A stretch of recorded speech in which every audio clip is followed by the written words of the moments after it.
Vous êtes chez Tartampion, salut à tous, et voici Break the Code.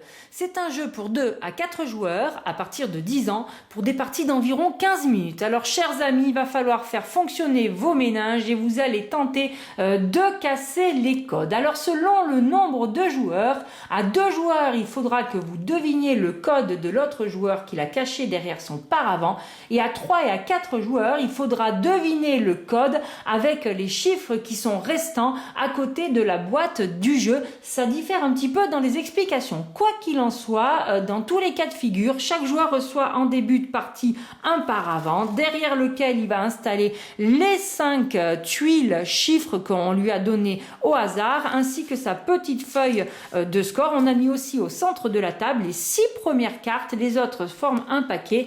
On est prêt à jouer. Tout d'abord, on va installer notre code, bien évidemment à l'abri de tout le monde, et on va retourner les petites tuiles chiffres. On va les installer, et ça c'est très important à se rappeler pendant la partie, par ordre croissant, de gauche à droite, c'est-à-dire de A à E. On sait que tout le monde fait ça, donc déjà ça vous donne des indices parce que les autres joueurs vont faire pareil. Ils vont mettre leur plus petit chiffre en dessous du A et leur plus grand chiffre en dessous du E. Alors comment on fait? Eh bien on fait comme ceci. Donc moi logiquement ça devrait être 1, 3, 3, 4, 5, mon ordre croissant. Vous répétez pas mon code, hein.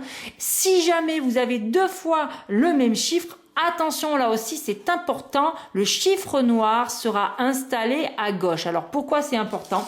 Parce que dans le jeu, vous avez ici représenté toutes les tuiles avec les chiffres. Ils vont tous de 0 à 9, ils existent tous en noir et en blanc, avec petite exception pour chaque série, le 5 qui est uniquement en vert. Donc savoir que quand un joueur a 2 fois le même chiffre, il met le noir à gauche, et bien comme c'est un jeu de déduction, cette installation est importante à prendre en compte. On commence avec les règles pour 2 joueurs. À 2 joueurs, le but pour vous est de deviner le code de l'autre uniquement. Voilà pourquoi sur votre feuille de score, vous ne noterez le code que sur cette ligne-là. C'est d'ailleurs bien indiqué ici à 2 joueurs. Vous noterez les chiffres que vous pensez être justes ainsi que la couleur de chacun de ces chiffres. Alors bien évidemment, en début de partie, vous pouvez commencer par barrer les chiffres qui sont devant vous, car par déduction, eh bien l'autre ne les a pas. On n'oublie jamais ça. Qu'est-ce que vous allez faire à votre tour de jeu? Eh bien, vous avez 2 possibilités. Alors, c'est repris ici sur votre petit paravent. Soit vous pouvez poser une question à l'aide des cartes questions qui sont installées au centre de la table, soit vous pouvez essayer de craquer le code de l'autre joueur en lui annonçant ce que vous pensez avoir trouvé. Alors, pour poser une question, eh bien, c'est très simple. Vous allez jeter un œil aux questions qui sont sur la table. Alors, on a l'impression qu'il y a beaucoup de choses, mais non, c'est juste que c'est imprimé à l'endroit et à l'envers pour que les gens autour de la table puissent lire de la même façon, mais il n'y a bien que 6 questions. Toutes les questions sur les cartes sont différentes, ainsi que celles qui arrivent, et elles vont vous permettre de déduire un peu les couleurs, un peu les chiffres. Donc pour vous donner un ordre d'idée, par exemple, si je choisis cette question-là, je prends la carte et je pose la question à mon adversaire: combien de tuiles avec un chiffre blanc as-tu? Il est bien évidemment obligé de me répondre honnêtement, et moi je vais pouvoir sur ma feuille peut-être noter mes indices ici, mes déductions, mes petites réflexions, et ensuite eh bien on remplace la carte et le joueur suivant va avoir cette possibilité lui aussi de poser la question. Sinon j'aurais pu, au lieu de prendre une carte, décider d'annoncer à mon adversaire: bah ça y est, je connais ton code. Alors ton code c'est 2, 3, 4, 6, 8, et puis c'est telle couleur et telle couleur. À ce moment-là, l'adversaire il a 2 possibilités: soit il me dit bah bravo, t'as trouvé, et à ce moment-là j'ai remporté la partie, soit il me dit non. Il peut me dire non pour une simple erreur, il n'a aucune précision à rajouter. À ce moment-là, mon tour est terminé, mais dans la version à 2 joueurs, la partie n'est pas finie. Lui va jouer et ça revient à moi, et à nouveau j'ai le choix entre poser une question ou craquer son code.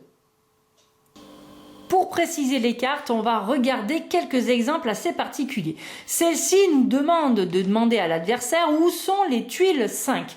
À ce moment-là, il va montrer sur son paravent où sont sa ou ses tuiles 5, si jamais il en a deux. Et il montre sa lettre comme ceci, comme ça, nous on peut le montrer. Moi, si je devais faire la même chose, je dirais, regarde, voilà, ma tuile 5 est ici puisque je n'en ai qu'une.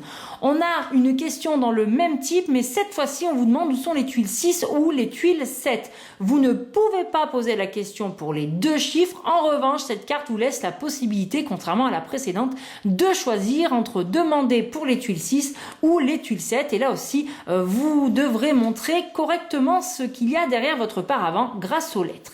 Ensuite, ici, on vous demande où sont les tuiles dont les chiffres se suivent.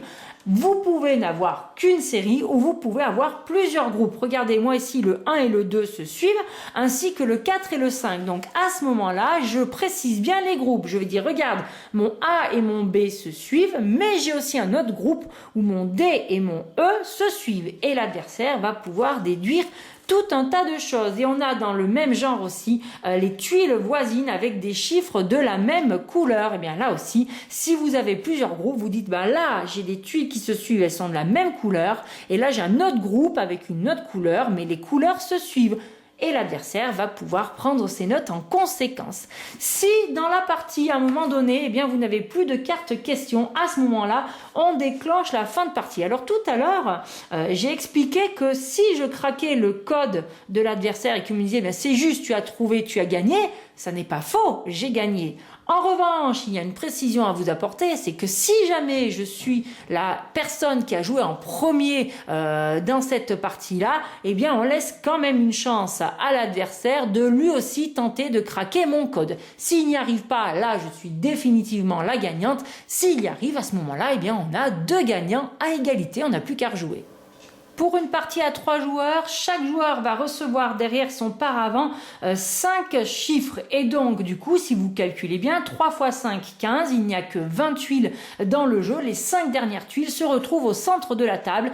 Et c'est le but du jeu à 3 joueurs, non pas de craquer le code des autres, mais pour remporter la partie, il faut avoir craqué le code central. Alors, bien évidemment, il faudra quand même essayer de deviner ce que les autres ont pour trouver par déduction ce qui reste ici. Mais pour gagner, il faut avoir trouvé ce code-là. À 4 joueurs, donc si on rajoute un paravent, là on ne distribue pas le même nombre de tuiles. Chaque joueur ne recevra que 4 tuiles derrière son paravent et du coup, il restera uniquement 4 tuiles au centre de la table. Les autres différences entre 3 et 4 joueurs se jouent aussi sur la façon de poser les questions.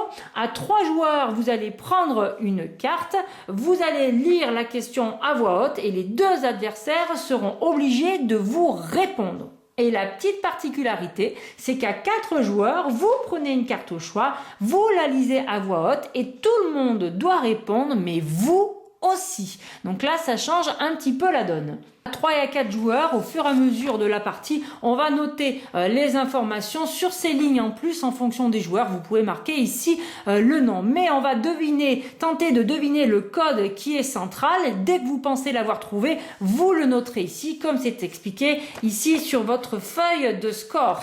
Alors justement, vous avez toujours la possibilité soit de poser vos questions, soit de craquer le code. Mais pour craquer le code à 3 et à 4 joueurs, il n'y a personne qui va vous répondre parce que les tuiles sont là. Donc si vous pensez avoir craqué le code, vous le notez sur votre feuille et vous vérifiez par vous-même si vous aviez raison ou non. Si vous n'avez pas raison, malheureusement, vous ne remportez pas la partie. Vous restez en jeu et vous continuez de répondre aux questions. Mais contrairement à la version 2 joueurs, vous n'avez pas d'autres possibilités de tentative puisque vous avez lu la réponse. En revanche, si après vérification, vous avez trouvé le code, à ce moment-là, effectivement, vous avez remporté la partie. Mais peut-être que vous ne serez pas seul, car il faut respecter le nombre de tours. Si vous étiez le premier joueur pour ce tour en question, les autres joueurs ont le droit, eux aussi, de tenter d'annoncer qu'ils sont victorieux ou non. Si vous êtes plusieurs à avoir trouvé, à ce moment-là, vous partagez la victoire. Il se peut aussi qu'on ait tous tenté de craquer le code et qu'on ait tous échoué.